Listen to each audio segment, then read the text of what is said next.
Namaste, and welcome to our continuing series on the life divine with our beloved Ranga. We are in chapter 14, the origin and remedy of falsehood, error, wrong, and evil. And we have come up to page 626, beginning with the sentence, "This is certain." Yes. So, as usual, we will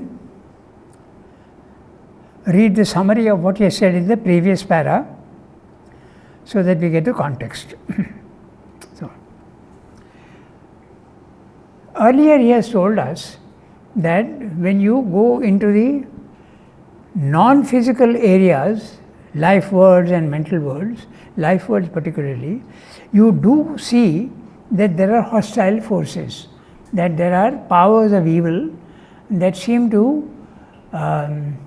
obstruct any attempt by human beings or other forces to climb to a higher level of consciousness. So now, in the previous para, this is what he has said. This theory of good and evil, truth and falsehood is quite rational, and spiritual experience confirms it. If man limits himself only to the physical world, he will not be witness to these subtler truths of the higher planes. To find out these truths, he has to, the consciousness to rise to the higher planes. Then he can see the truth of all these things.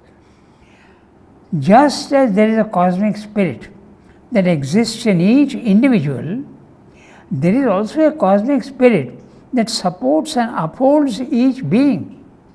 Not only is there the divine in each one, but is also there in the higher planes supporting you. Just like a parent supports a child. There is also a cosmic spirit that supports and upholds each being. There is also a cosmic force that moves and activates each individual form. Whatever is manifested in the physical world has a force that activates and motivates each existence here. All dualities exist in the physical world, and each form has a corresponding force behind it. Therefore, truth as well as falsehood have corresponding forces that set them in motion. Also, let us note that each impersonal principle has an attendant personal being that represents it.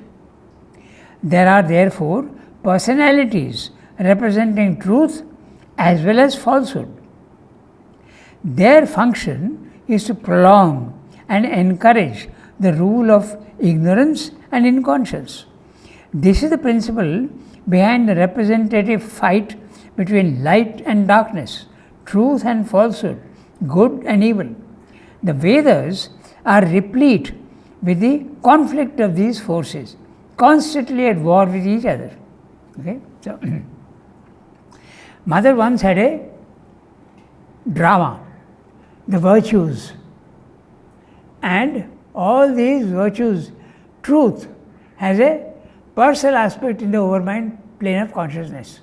Then sincerity, benevolence, charity, kindness, mercy, all these are impersonal forces, but they have representative godheads representing them in the overmind plane of consciousness.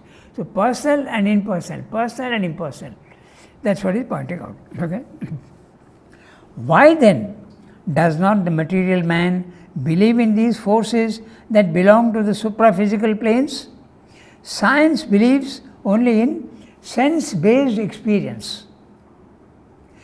But even science believes in forces that are not based on the senses. Science believes in ultraviolet, infrared, gravitation and cosmic rays. So science is believing in forces here which are non-physical.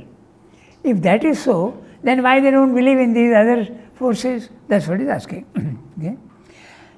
So, therefore, there is no valid reason to disbelieve these subtler realities of the supraphysical worlds.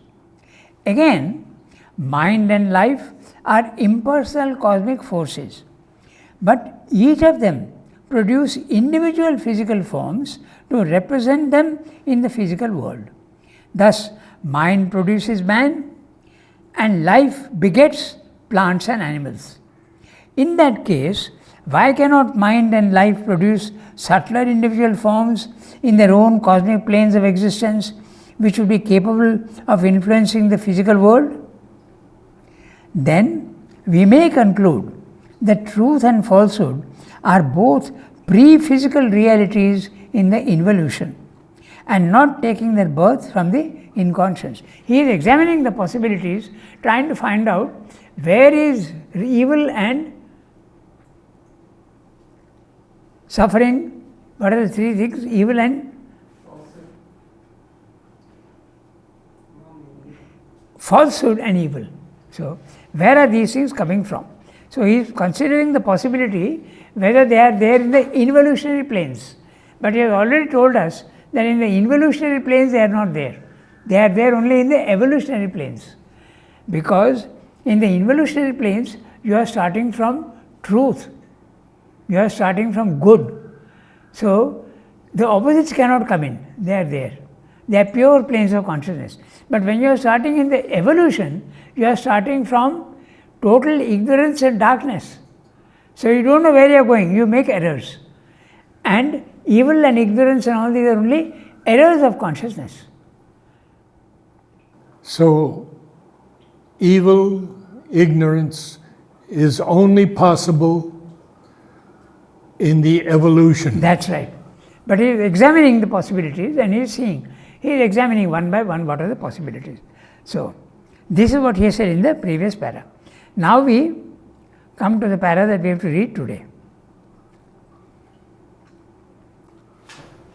This is certain. So, all these are conjectures. Could they be there? Could they be here?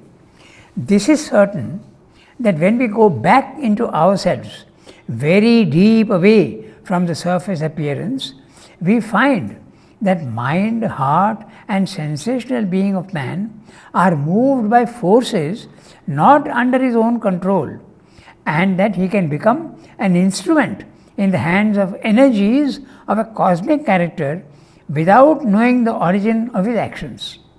Okay? So, when man goes to the supraphysical planes, he realizes that he is being manipulated by cosmic forces.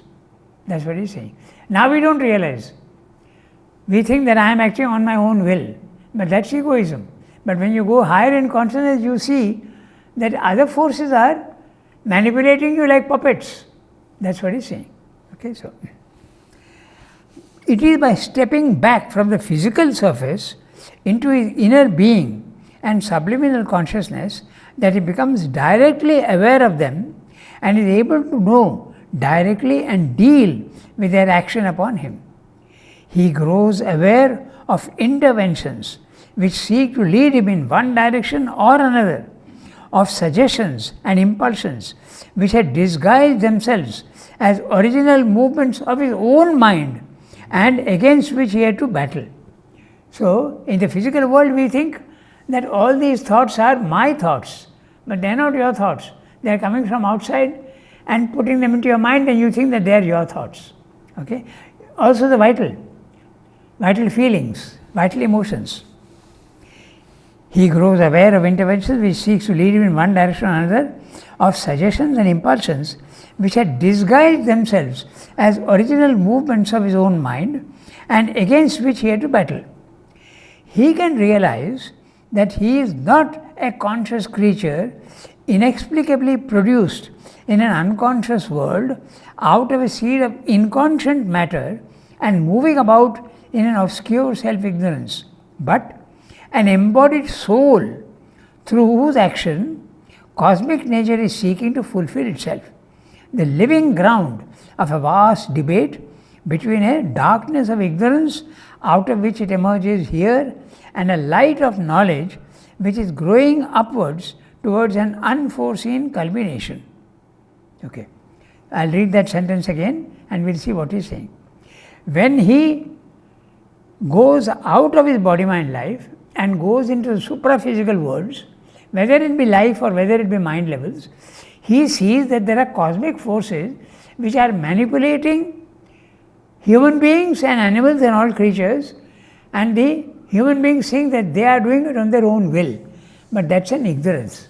So there are cosmic forces which are taking him either this way or that way, and man is thinking that he is doing all these things. So please explain these superphysical forces in relation to the spiritual planes of existence.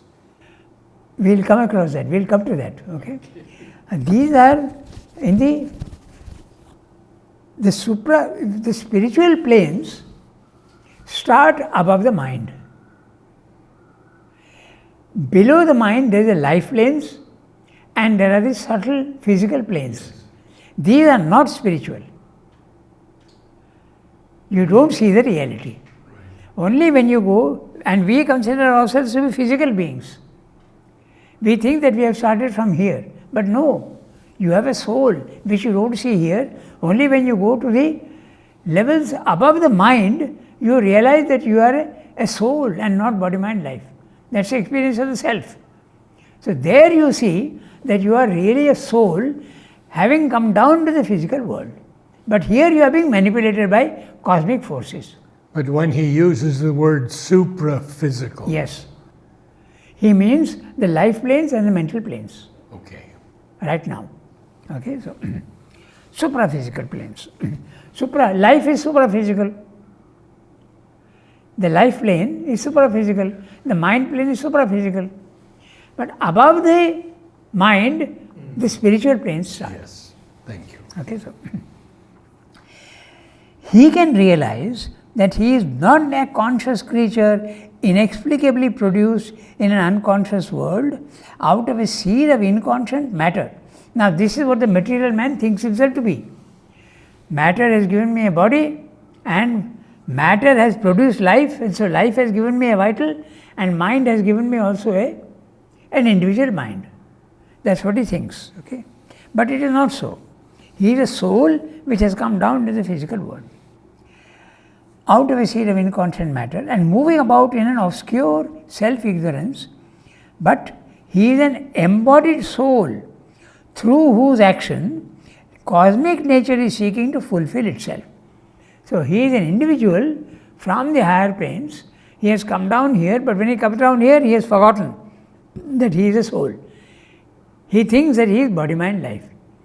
And he does not realize that cosmic forces are manipulating him to fulfill their own purpose. And Sri Aurobindo uses the word embodied soul. Yes. Embodied soul means now, because the soul can be unembodied also. When you rise to the Brahmic consciousness, you are unembodied. Then when the soul descends again into the physical world, you see yourself in the old way. You think you are body, mind, life, but the memory of your being a soul remains with you. But it's not a fact anymore. It's not a living truth. It's only a memory, faint memory. Until you rise again and again and stabilize yourself, your consciousness gets stabilized in the body, knowing fully well that you are a soul. So that is why spiritual experience repeats itself until finally, even in the body, you realize that your spiritual consciousness is not now trapped by the senses and the body, mind, life. But that's difficult, it's not easy. Normally, when the soul comes down to the body and becomes an embodied soul, even after spiritual experience, you are back in the net of nature. You are subject to body, mind, life. Okay, that's what happened with Sri Aurobindo also. When he rose to the nirvana consciousness, those realities which he experienced there, when he came back into his body, it was very difficult to apply the knowledge of those planes here. It took time. Until he did repeated it, and finally the peace and the knowledge of those planes became a reality here also for him. That's the thing. Okay, so nature is seeking to fulfill itself, the living ground of a vast debate between a darkness of ignorance out of which it emerges here, and a light of knowledge which is growing upwards towards an unforeseen culmination. The forces which seek to move him, and among them the forces of good and evil, present themselves as powers of universal nature. But they seem to belong not only to the physical universe, but to the planes of life and mind beyond it.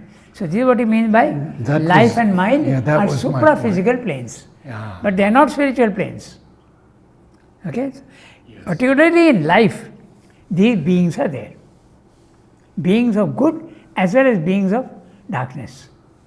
Okay, evil. The first thing that we have to note of importance to the problem preoccupying us is that these forces in their action seem often to surpass the measures of human relativity. They are in their larger action superhuman, divine or titanic or demoniac. But they may create their formations in him, large or in little, in his greatness or his smallness. They may seize and drive him at moments or for periods. They may influence his influences or his acts or possess his whole nature. His impulses. May influence his impulses or his acts or possess his whole nature. Example, Hitler, Stalin. They are possessed by these forces, and they are very well-known cases. But there are many other cases where somebody who is weak, okay, the vital is weak or there is a physical defect, forces can occupy them. They are possessed by these forces. We had a case like that in the ashram also, and since now that person is not living, I can tell you, okay, she used to be our English teacher, okay, but she used to wander repeatedly, that she was being possessed by forces which are undesirable forces, but she didn't have the power to throw them off, and she was allowing that to happen. Finally, they had to get hold of her, and when mother was asked, why can't you free her of these forces? Mother replied that they have occupied her so solidly that if I try to separate them now, she will lose her life. She had a name, her name was Pavita. Okay, that's an Indian name, but her English name was Margaret Adwinkle. She was our English teacher. Now where the dispensary is there, in that corner where they sit, that is where she used to live. Ah. And she used to behave very oddly. Okay. She? Very odd behavior. She used to get up in the middle of the night and start sweeping the streets. So this was, similar wander repeatedly. Those letters are there in the archives. That don't let these forces enter you. Now, we are talking of Hitler and Stalin, but there are other cases also in villages, okay? And when that happens, when the vital is weak, these forces can occupy you. And when they occupy you, you are aware that you are being possessed by these beings. So, it is a very interesting case, one case is there, where the person says that when I behave in a very odd manner, please note that I am being possessed by these forces. So you do one thing, you start beating me. He is saying himself, beat me black and blue, that being will leave me and go away. So you become conscious that these forces are occupying you. So this is the occupation that Srimad is talking about. Okay, demoniac forces. And they can be great, they can be very great or very small. These village cases that I am talking about is the small cases. Okay, sometimes they are very small vital beings that occupy you. But there are these great titanic forces. In Hitler and Stalin's case, it is very clearly great titanic forces. Titanic he is using in a good sense, but I should use the word demoniac. So demoniac forces occupy these beings. When they are positive. Also, there are beings which are occupied by these positive beings. The best example, Sri Krishna is descending into his body and possessing him. Okay, but they may create their formations in him, large or in little, in his greatness or his smallness. They may seize and drive him at moments or for periods. They may influence his impulses or his acts or possess his whole nature. This is a well-known phenomenon all over the world. There are even movies that deal with this. Exorcist, that movie. Okay, so this is the phenomenon that Spiritual is speaking about. These forces do exist. Okay, so if that possession happens, he may himself be pushed to an excess of the normal humanity of good or evil. Especially, the evil takes forms which shock the sense of human measure, exceeds the bounds of human personality, approach the gigantic, the inordinate, the immeasurable. Clearly, the best example is Hitler and Stalin. Other cases may have been there also in history, but we don't know about them. But these two are very clear cases. Okay. So, now Srendo says, it may then be questioned whether it is not a mistake to deny absoluteness to evil. For as there is a drive, an aspiration, a yearning in man towards an absolute truth, good, beauty, so these movements, as also the transcending intensities attainable by pain and suffering, seem to indicate the attempt at self-realization of an absolute evil. So, if this is there, could there be an absolute evil? He has told us earlier that there is no absolute evil. At the highest level, there is absolute good, absolute beauty, absolute power, absolute consciousness. But there is no absolute evil. They are a result of the evolution. He has told us that earlier in the para, if you remember. Okay, so now he is saying that could it be that there is an absolute evil? He is answering. But the immeasurable is not a sign of absoluteness. So, even in Hitler's case, immeasurable, it seemed to be very, very vast and big, and it created havoc for 5 years, 6 years in the war. But it is not absolute. There is no absolute evil. It is a result of a working out from the inconscience. Okay, so. But the immeasurable is not a sign of absoluteness. For the absolute is not in itself a thing of magnitude. It is beyond measure, not in the sole sense of vastness, but in the freedom of its essential being. It can manifest itself in the infinitesimal as well as the infinite. It is true that as we pass from the mental to the spiritual, now note, from the mental you go to the spiritual, and that's a passage towards the absolute, a subtle wideness and an increasing intensity of light, of power, of peace, of ecstasy mark our passing out of our limitations. So long as you are in the body, mind, life, you are in limitation. But this is at first only a sign of freedom, of height, of universality, not yet of an inward absoluteness of self-existence, which is the essence of the matter. The absoluteness is not experienced in the spiritual planes. It can be experienced only in the third level of the supermind. To this absoluteness, pain and evil cannot attain. They are bound to limitation and they are derivative. Very, very clear statement that when you go into the spiritual planes of consciousness, this evil cannot come there. Okay? To this absoluteness, pain and evil cannot attain. They are bound to limitation and they are derivative. They are results, they are not fundamental realities. If pain becomes immeasurable, it ends itself or ends that in which it manifests or collapses into insensibility, or in rare circumstances, it may turn into an ecstasy of ananda. Now, this is a highly interesting sentence what he is saying. If pain becomes immeasurable, it ends itself or ends that in which it manifests. So, if pain is tremendous, you lose your consciousness.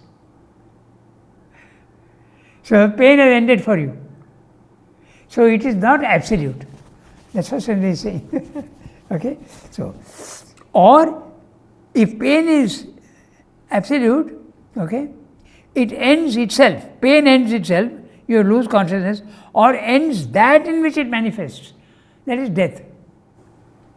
If the pain is too much, there can either be death or there can be release of pain. If you lose consciousness, pain is gone for you. Highly interesting sentence what he is saying. Okay, so if pain becomes immeasurable, it ends itself, pain disappears, or ends that in which it manifests. So if you are suffering, you are that in which pain is manifesting itself, it ends that. So there is death for the person concerned. Too much pain is there, there can be death. Okay? Or collapses into insensibility, that's it. Or in rare circumstances, it may turn into ecstasy of ananda. In some of those cases it happened. When these ants are biting him, he called them warrior ants. They were biting him, but it changed into ananda. Because pain and pleasure are not different. They are the same at different poles. Okay, so if evil became sole and immeasurable, it would destroy the world or destroy that which bore and supported it. If evil were absolute. Okay? If evil became sole and immeasurable, it would destroy the world or destroy that which bore and supported it. This statement is a logical conclusion of what he said earlier. Okay? It would bring things and itself back by disintegration into non-existence. Because he has told you that it will end that in which it manifests. So, if pain is and if evil and were soul, it will destroy the world. It will destroy the world, things and itself back by disintegration into non-existence. No doubt the powers that support darkness and evil attempt by the magnitude of their self-aggrandizement to reach an appearance of infinity. But immensity is all they can achieve and not infinity. Immensity is not infinity. That's what he is pointing out. So, absoluteness for evil and suffering is not there. Okay. Or at most, they are able to represent their element as a kind of abysmal, infinite, commensurate with the inconscient. But it is a false infinite. It is not the infinite. Okay. Self-existence, in essence, or by an eternal inherence in the self-existent, is a condition of absoluteness. Error, falsehood, evil are cosmic powers, but relative in their nature, not absolute, since they depend for existence on the perversion or contradiction of their opposites and are not like truth and good, self-existent absolutes, inherent aspects of the supreme self-existent. So, what he is saying very clearly is evil and ignorance and evil and I keep forgetting that what is the second one? Evil and falsehood. Falsehood. Origin of falsehood and evil. These are not absolute. They don't exist by themselves. They are results in the evolutionary growth. That's what he's saying. Okay, so this is the first thing he has told. Now there is a second question. I go to the next para. Okay.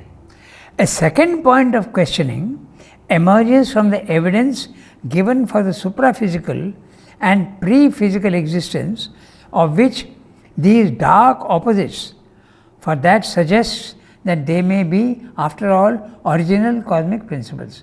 So he's saying we have to consider the next point. A second point of questioning emerges from the evidence given for the supraphysical and pre-physical existence. So, supraphysical, clear, life and mind, not the spiritual planes, only these two, supraphysical. And supraphysical does not, in those nomenclature, he is not including the higher mind, element mind. They are not supraphysical, they are spiritual planes. The words used are different. Yes. Okay, so and pre-physical existence of these dark opposites. From the evidence, for that suggests that they may be, after all, original cosmic principles. When you go to the life plane or the mind plane, which are supraphysical, beyond your body, you may feel that they are cosmic forces. Okay? They are absolute cosmic forces. But it is to be noted that their appearance does not extend higher than the lower supraphysical life planes. So they are limited to the lower supraphysical life planes, not above. Okay? They are powers of the Prince of Air, in double quotes. Air being, in the ancient symbolism, the principle of life, and therefore of the mid-worlds, where the vital principle is predominant and essential. So, clear statement that all the evil and all these forces are there in the life planes, supraphysical but life plane. Okay, so therefore the mid-worlds, where the vital principle is predominant and essential. The adverse opposites are not then primal powers of the cosmos, but creations of life or of mind in life. Mind in life, he means the vital mind. So, the physical mind and the vital mind and the vital itself, these planes are the ones where evil is there. Okay? Their supraphysical aspects and influences on earth nature can be explained by the coexistence of worlds of a descending involution with parallel worlds of an ascending evolution. Okay? Not precisely created by earth existence, but created as an annex to the descending world order and prepared support for the evolutionary terrestrial formations. Here, evil may appear not as inherent in all life, but as a possibility and pre-formation that makes inevitable its formation in the evolutionary emergence of consciousness out of the inconscient. However this may be, it is as an outcome of the inconscience that we can best watch and understand the origin of falsehood, error, wrong and evil, for it is in the return of inconscience towards consciousness that they can be seen taking their formation, and it is there that they seem to be normal and even inevitable. Very clear statement that evil and falsehood are creations from the inconscience. But in the descending planes, the parallel planes, double ladder he said. So, in the descent, they are only possibilities but not realities, evil and suffering. But here they become possible and they become realities. In the upward ladder, in the downward ladder, involution, no evil, they are pure planes. Limitation is there but not evil. Okay. Now, the first emergence from the inconscient is matter. Now that's interesting. Don't think that matter is inconscient. Inconscient is almost total no consciousness at all. But even can we say that? Because if it was absolute inconscience, then it cannot be creative. So there is a iota of consciousness even in the inconscient, and because of that it is coming up. Okay, so the first emergence from the inconscient is matter, and in matter it would seem that falsehood and evil cannot exist, because both are created by the divided and ignorant surface consciousness and its reactions. Okay? Where division is there, then it comes. Matter is one whole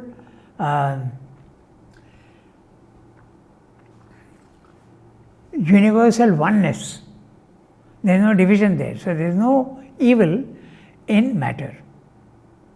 Okay? So, it will seem that false evil cannot exist, because they are both created by a dividing and ignorant surface consciousness and its reactions. There is no such active surface consciousness or its reactions. There is no such active surface organization of consciousness, no such reactions in the material forces or objects. So, clear. In stones, which is pure matter, no evil at all. Okay. There is no such active surface organization of consciousness, no such reactions in material forces or objects. Whatever indwelling secret consciousness there may be in them seems to be one, undifferentiated, mute. The trouble comes when there is division. Okay, undifferentiated one, mute, inertly inherent or intrinsic in the energy that constitutes the object. It effectualizes and maintains a form by the silent occult idea in it, but is otherwise self-wrapped in the form of energy it has created, uncommunicating and inexpressive. So, he is saying that there is no division, the consciousness is one. Okay. Even if it differentiates itself according to the form of matter and in a corresponding form of self-being, rupam pratirupo babhuva. Okay, this is from the Upanishad. There is no such psychological organization, no system of conscious actions or reactions. This is in matter. It is only by contact with conscious beings that material objects exercise powers or influences which can be called good or evil. So, in other words, elements are there, okay? Hydrogen, oxygen, we have 195 elements now. When I was at school, they knew only of 80 or 90 elements, but now they can count up to that much. So, all these elements, they can manifest goodness or evil in contact with life elements, not otherwise. So, even if there is poison, some materials are poisonous, okay? But it remains static. There is no evil involved in it. But as soon as there is a reaction with living creatures, they express their either goodness or badness. That is what he is saying. In themselves, matter may hold these possibilities of good and bad, but they do not manifest them. As soon as reactions to living creatures, that the poison that is possible in matter shows itself. That is what he is saying. Very easy to understand this serpent. It has the poison, but it's not using it. Exactly. Exactly. Okay? So, only when someone is, a living creature is using it, then it shows its either goodness or vileness or whatever. Okay? So, but that good or evil is determined. Okay, so it is only by contact with conscious beings that material objects exercise powers or influences which can be called good or evil. I will give you a very easy example. Okay? Salt and arsenic. Arsenic left to itself is not evil. But the moment it comes with a living creature, the poison shows itself. That is what he is saying. Okay. By itself, arsenic is only material, but its poisonous nature will be revealed when it comes in contact with living creatures. Very interesting what he's saying. But that good or evil is determined by the contacted being's sense of help or harm, of benefit or injury from them, because the duality starts at the life level. That's why. These values do not belong to the material object, but to some force that uses it, or they are created by the consciousness that contacts it. Fire warms a man or burns him, but that is as involuntarily he meets or voluntarily uses it. A medicinal herb cures or a poison kills, but the value of good or evil is brought into action by the user, the one that is living, user. It is to be observed too that a poison can cure as well as kill, a medicine kill or harm as well as cure or benefit. The world of pure matter is neutral, irresponsible. These values insisted on by the human being do not exist in material nature. As a superior nature transcends the duality of good and evil, so this inferior nature falls below it. Okay. Just as above in the spiritual planes there is no good or evil, also in matter there is no good and evil. So good, evil, falsehood and evil are temporary results above matter and below the mind level. They are only here, nothing else. Okay. As a superior nature transcends the duality of good and evil, so this inferior nature falls below it.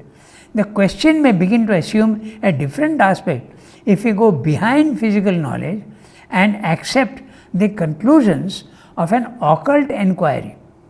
For here we are told that there are conscious influences that attach themselves to objects, and these can be good or evil. But it might still be held that this does not affect the neutrality of the object, which does not act by an individualized consciousness, but only as it is utilized for good or evil, or for both together. The duality of good and evil is not native to the material principle. It is absent in the world of matter. Very clear. In the spiritual planes, no evil, no falsehood. In matter, no evil, no falsehood. We have about 7-8 minutes. You want to do a summary? Yes, exactly. That's what I was proposing. Because it's a very, very interesting para. Yes. Okay, so what he is saying in this para? From the inconscious, it is matter that first emerges. In matter, falsehood and evil cannot exist because there is there a vast oneness. In a oneness, there cannot be dualities, and falsehood and evil are necessarily part of dualities. If there is falsehood, there is good. If there is evil, there is also truth. So there is where there is oneness, there cannot be falsehood and evil. Okay. There is a vast cosmic oneness, no division. The consciousness in matter is absorbed in the form which the force, energy has created. We know that. In matter, there is force, constant movement, but no consciousness, mechanical, unconscious. Okay. It is there, but in a minute quantity. It is there, but minute quantity.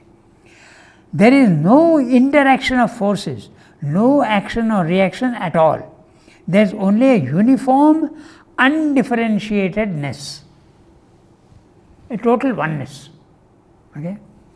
Even in differentiated material forms, there is no conscious action or reaction. As I said, 190 elements are there. I don't know, maybe less or more, but there are many elements now. But all these elements are differentiated matter. Oxygen, gold, silver, they are all differentiated, but all matter. There is no evil anywhere, he is saying, even if it is differentiated. the properties of material things remains neutral, unmanifest, until there is contact with conscious beings, animals and humans. Okay?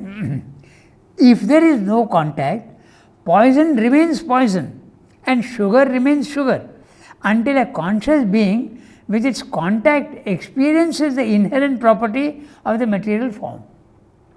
Okay? Only by contact with conscious beings, material objects become pleasant or unpleasant, good or bad. Fire can burn or warm a man. By itself it is neutral. By contact it acquires the character of good or bad. Values of good and evil are made manifest by man's use of them. Dynamite can help build a dam or remove rubble. It can also destroy. A sword can cut or kill. It is the use made of it that determines good and evil. I have added a few more of my own words to make it clear. It is very clear now. The world of pure matter is neutral, irresponsible. Values of good and evil do not exist in matter, nor do they exist above the mental level of man. Above the mind, in the spiritual planes, no evil, no falsehood. Below, in matter also, no evil, no falsehood. So very clearly limited only to the life planes and the mind planes. Mainly the life planes. Okay, so. But if you go beyond matter and physical knowledge, the question assumes a different aspect. Occult knowledge tells us that there are conscious forces in nature. They attach themselves to physical objects, and these forces can be good or evil. Even if this be so, the neutrality of matter does not change. It's only its conscious use that produces the dualities of good and evil. This is what he has said. There is a lot to think about and absorb and assimilate, so we'll stop here today. Very good. Thank you, Ranga. Namaste. Om. Namaste. Hopefully we will see you on Monday. Yes.